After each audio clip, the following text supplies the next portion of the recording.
debout. De l'appel du président Laurent Gbagbo au peuple de Côte d'Ivoire.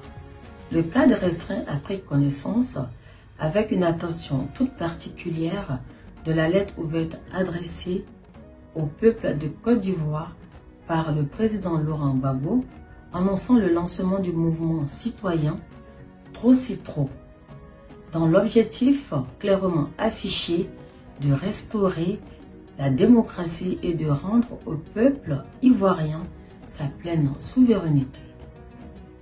Cet appel fait écho aux principes fondateurs de Génération de peuples solidaires, profondément attachés à l'état de droit, à la justice sociale et à la démocratie véritable. C'est pourquoi, tout en saluant l'heureuse initiative, le cadre restreint invite le président Guillaume Kiba-Fauré Soro à initier dans les meilleurs délais un dialogue officiel et franc avec le président Laurent Gbagbo. Une telle démarche, guidée par l'intérêt supérieur de la nation, pourrait ouvrir la voie à une synergie politique historique au service du peuple ivoirien. De l'exclusion du président de Génération des peuples solidaires, GPS, Guillaume Kiba-Fauré Soro, de la liste électorale définitive. La commission électorale indépendante, CEI, a publié sa liste électorale confligène le 4 juin 2025, à 5 mois de l'élection présidentielle d'octobre 2025. Sans surprise, les principales figures de l'opposition en ont été exclues, rappelant ainsi tristement un certain 6 octobre 2000 qui précipita le pays dans le gouffre jusqu'en 2011. Il est consternant de constater que les élites politiques et judiciaires de notre pays demeurent incapables de tirer les leçons de notre histoire récente. Ainsi, prenant appui sur une décision judiciaire politisée, l'exclusion de M. Guillaume Soro repose sur ses condamnations judiciaires, notamment pour des accusations fallacieuses de recel et de fonds publics, détournés et blanchiment d'argent. Et comme si cette condamnation ne suffisait pas, le régime RHDP, avec la complicité active d'une frange de la justice, remet le couvert en le condamnant à perpétuité pour tentative de coup d'État et tentative d'atteinte à l'autorité de l'État. Outre le président Guillaume Soro, le régime RHDP, en complicité avec la commission électorale indépendante, CEI, a exclu le président Laurent Gbagbo, le ministre Tidjane Thiam et le ministre Charles Blé Goudé de la liste électorale, donc de l'élection présidentielle d'octobre 2025. En 15 ans de gouvernance autocratique et de concession, M. Alassane Ouattara a constamment foulé aux pieds le principe sacro-saint de la séparation des pouvoirs, clé de voûte du système politique de type présidentiel. Il a dès lors inféodé le pouvoir judiciaire au pouvoir exécutif, érigeant ainsi la République de Côte d'Ivoire en une monarchie de droit divin. Par ce fait, il a anéanti les acquis de la lutte démocratique menée par ceux que l'on portait au pouvoir pour leur engagement, leur courage et leur soif de justice et, pour certains, au prix de leur sang. Aujourd'hui, les libertés fondamentales, individuelles, collectives, politiques, mobiles de leur combat, sont méthodiquement réduites à néant. par la manipulation cynique de l'appareil judiciaire, M. Alassane Ouattara s'engouffre dans le chemin sans gloire et sans issue de l'exclusion, trahissant ainsi le peuple de Côte d'Ivoire. Le cadre restreint de Génération des Peuples Solidaires, GPS, dénonce à nouveau cette forfaiture institutionnelle et interpelle la communauté nationale et internationale sur les menaces que le régime RHDP fait peser sur la stabilité de notre pays. Génération des Peuples Solidaires, GPS, réaffirme son engagement pour une paix durable fondée sur l'inclusion, la vérité et la souveraineté populaire. Génération des Peuples Solidaires, GPS, appelle les Ivoiriens dans leur diversité à se mobiliser pacifiquement pour l'avènement d'un état de droit, seul garant d'une tranquillité sociale pérenne. Fait à Abidjan. Ça te fait 80 qui peut te mettre en prison de 5 à 10 ans. Donc de 1 à 5 ans, de 50 000 à 500 000. Même sur le d'État. On peut te mettre en prison pour tes propos. Pour tes propos, là, on peut te mettre en prison. Même si tu dois voir un jour, tu dois être libéré de tes charges ministérielles. On peut sortir le dossier.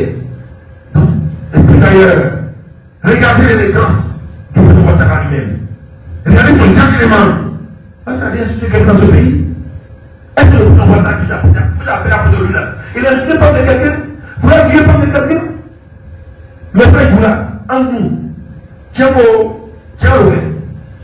C'est pas la vérité. Est-ce que Ouattara a insulté quelqu'un et a attaqué la femme de quelqu'un qui est dans son foyer? Donc, dites à Jumani que la femme, c'est pas la nomination du métier. C'est pas la nomination du président Ouattara qui a fait qu'elle a allumé bien chez moi. C'est mon travail à suivre mon frère. Donc, elle ne sait pas de quoi on parle en politique. Parce que son mari n'est pas ministre, son mari n'est pas par ailleurs. Donc, elle n'entend rien de poste de son mari pour vivre. C'est plus sa femme là. C'est quand ça veut dire qu'elle était enseignante hier à Leboutou, à Kabou.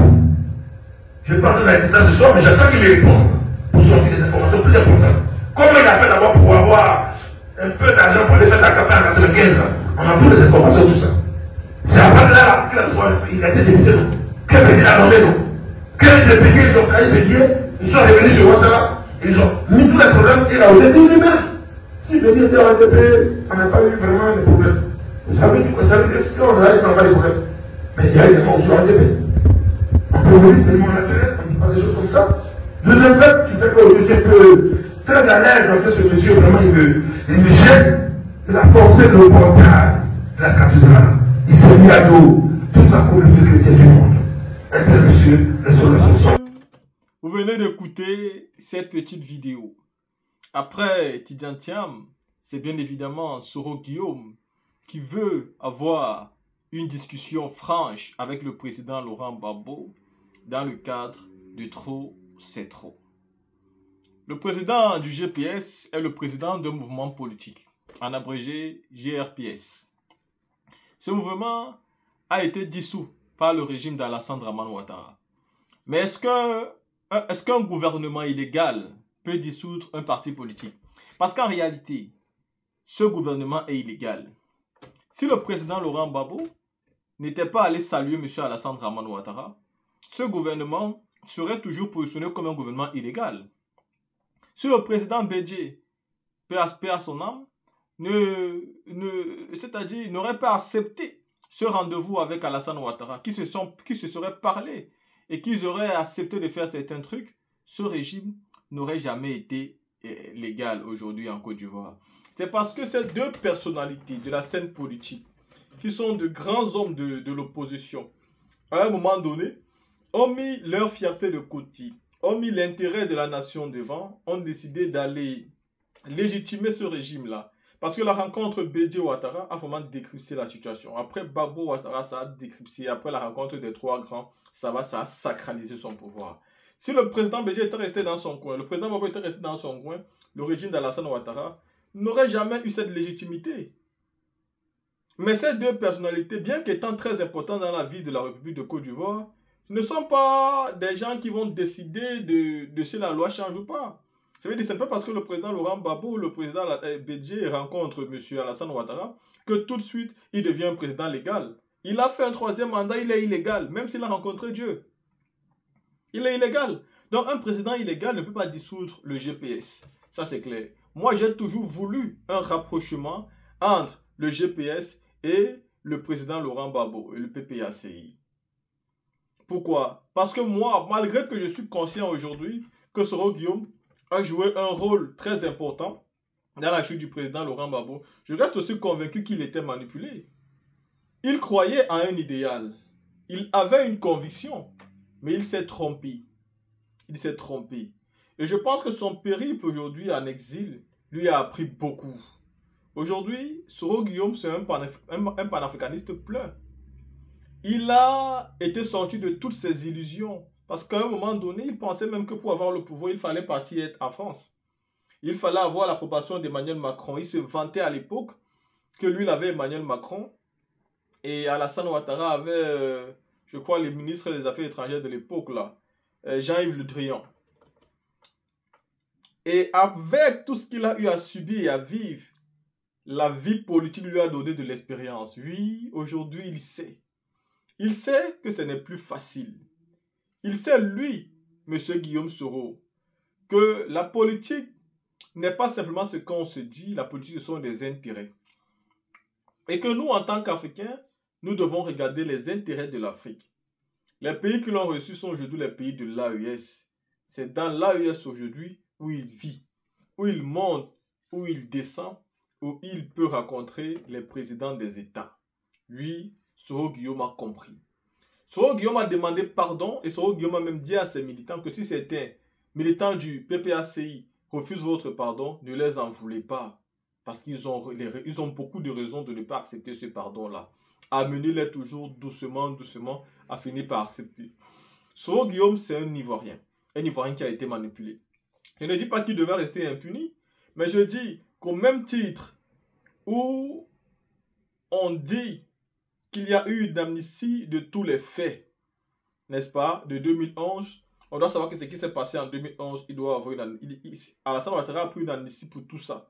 Aujourd'hui, nous, au PPACI, on dit à Alassane Ouattara que le président Laurent Gbagbo ne devrait même pas être condamné à cause de l'amnistie qu'il a eu à prendre. Et donc, même les Kone Katine ont bénéficié. Le président Laurent Gbagbo devrait bénéficier de ça. Parce qu'on n'amnistie pas des personnes, on amnistie des faits.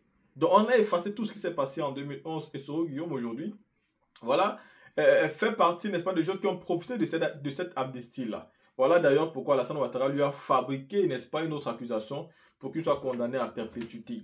Oui, tout simplement parce que Soro Guillaume ne voulait pas suivre son plan. Donc pour moi, Soro Guillaume aujourd'hui est un homme et surtout qu'il y a de la foule. Il a de la foule derrière lui. Ouattara a peur de Soro, pourquoi je l'ai toujours dit. Ouattara a peur de Soro parce que dès l'instant où Soro est dans la Côte d'Ivoire, le Nord, dont Alassane Ouattara pense avoir menti, avoir manipulé, sera donc divisé. Et il y a une partie du Nord qui va revenir vers son fils Soro Guillaume. Soro va pouvoir casser toute la désinformation et les ramener, n'est-ce pas, à la table de la compréhension de la vraie citoyenneté ivoirienne. C'est ça qui fait peur à Alassane Ouattara. Quand Soro est loin, il peut bien donner la désinformation, n'est-ce pas, étendre, n'est-ce pas, sa suprématie dans tout le Nord et continuer à mettre à mal la politique des autres partis au Nord. Mais dès l'instant où Soro est là, Ouattara, lui, il est à mal.